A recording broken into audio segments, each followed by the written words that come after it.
நன்றாய் கவனிங்கள். தேவனுடைய வார்த்தை நம்மை சுத்திகரிக்கக்கூடியதாக இருக்கிறது. எது நம்மை சுத்திகரிக்கும்? கடவுளுடைய வார்த்தை. இந்த வேதாகமத்தில் இருக்கிற இந்த வார்த்தைகள் ஒரு மனிதனுடைய வாழ்க்கையில் இருக்கிற பாவ கரைகளை நீக்கக்கூடியது. ஒரு மனிதனுடைய வாழ்க்கையில் இருக்கிற பொல்லாத வழிகளை, அவன் வழியை மாற்றுவதற்கு இந்த சத்தியம் போதுங்க.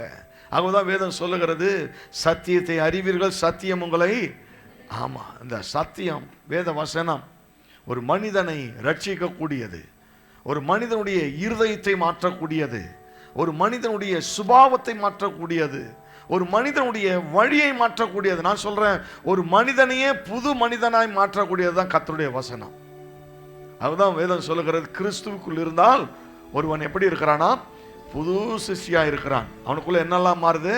பழையவைகள் எல்லாம். எப்பொழுது கிறிஸ்துவாகிய ஜீவனுள்ள வார்த்தை எப்பொழுது ஒரு மனிதனுக்குள்ளே செயல்பட ஆரம்பிக்கிறதோ, யாருடைய இருதயத்திலெல்லாம் வேத வசனம் தங்குகிறதோ அவனுடைய இருதயம் முதலாவது சுத்தமாகிறது, அவனுடைய எண்ணங்கள் சுத்தமாகிறது, அவனுடைய செயல்முறைகள் சுத்தமாகிறது. நண்புக்குரியவர்களே, ஆகவே தேவன் முதலாவது என்ன செய்கிறார்?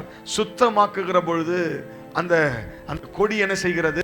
அது கை கொடுக்க அது அந்த நிலையை உண்டாகிறது என்று நாம் பார்க்கிறோம். கவனித்து பாருங்க, அந்த வார்த்தை இயேசு அங்கே உள்ள இருக்கிற அடக்கம் பண்ணப்பட்டு மரித்து 4 நாளான லாசருடைய சரீரம் உள்ள இருக்கிறது.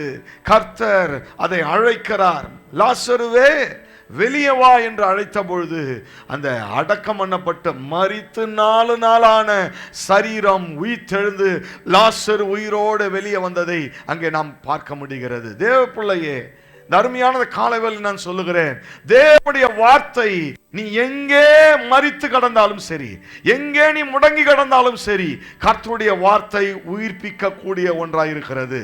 அல்லேலூயா. நண்புக்குரியவர்களே, ஆண்டவர் அந்த வார்த்தையை சொல்லி என்ன செய்தாரு? அந்த இடத்துல லாசருவை அழைக்கிறார். அப்படின்னா என்ன அர்த்தம்?